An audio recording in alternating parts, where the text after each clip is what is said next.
Kutukan rumah tua di ujung desa.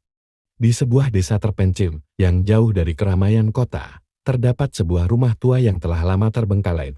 Rumah itu dikenal oleh penduduk setempat sebagai rumah hantu karena berbagai kisah menyeramkan yang mengelilinginya. Tidak ada yang berani mendekati rumah itu setelah senja, apalagi memasukinya. 1. Kisah di balik rumah tua. Bertahun-tahun yang lalu, rumah itu dihuni oleh keluarga kaya bernama keluarga Wirawan. Mereka hidup bahagia sampai suatu malam tragis, ketika seluruh anggota keluarga ditemukan tewas dengan cara yang misterius. Kematian mereka tidak pernah terpecahkan, dan rumah itu kemudian dikatakan dikutuk. Penduduk desa mulai melaporkan hal-hal aneh yang terjadi di sekitar rumah tersebut. Suara tangisan, bisikan-bisikan halus, dan bayangan hitam yang muncul di jendela rumah menjadi pemandangan yang biasa dilihat setelah matahari terbenam. Tahun-tahun berlalu, dan kisah rumah tua itu perlahan dilupakan, hingga suatu hari, sekelompok wisatawan muda yang terdiri dari 5 orang, Rina, Budi, Sari, Andi, dan Lina datang ke desa itu untuk berkemah dan menikmati suasana pedesaan.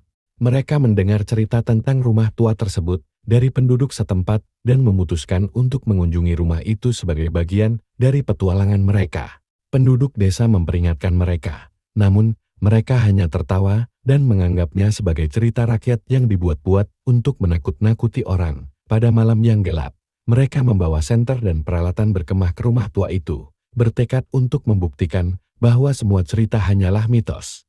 Saat mereka tiba di depan rumah, suasana berubah mencekam, udara tiba-tiba menjadi dingin, dan suara-suara aneh mulai terdengar dari dalam rumah. Namun, kelima wisatawan itu tetap masuk dengan perasaan campur aduk antara takut dan penasaran. Di dalam rumah, mereka menemukan furnitur tua yang berdebu dan dinding yang penuh dengan coretan aneh. Saat mereka menjelajahi lebih dalam, mereka menemukan sebuah buku harian milik keluarga Wirawan.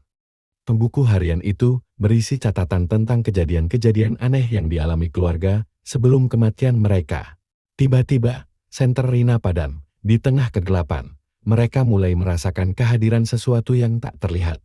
Bayangan hitam muncul di sudut-sudut ruangan, dan bisikan-bisikan menyeramkan mulai terdengar. Panik, mereka mencoba keluar, namun pintu utama tiba-tiba terkunci dari luar. Satu persatu dari mereka mulai merasakan teror yang semakin nyata. Lina mendengar suara tangisan anak kecil yang membuatnya berlari ke arah tangga. Saat dia sampai di sana, dia melihat bayangan seorang wanita berpakaian putih berdiri di ujung tangga, menatapnya dengan tatapan kosong.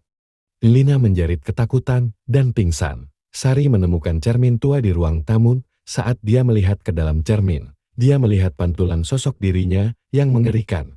Wajahnya berlumuran darah, dan matanya melotot. Cermin itu pecah, dan pecahan kaca terlempar ke seluruh ruangan. Bude dan Andi berusaha mencari jalan keluar melalui jendela. Namun setiap kali mereka mendekati jendela, jendela tersebut tiba-tiba tertutup rapat seolah-olah ada kekuatan gaib yang menahannya. Mereka mendengar suara berat yang mengatakan, "Kalian tidak akan pernah keluar dari sini."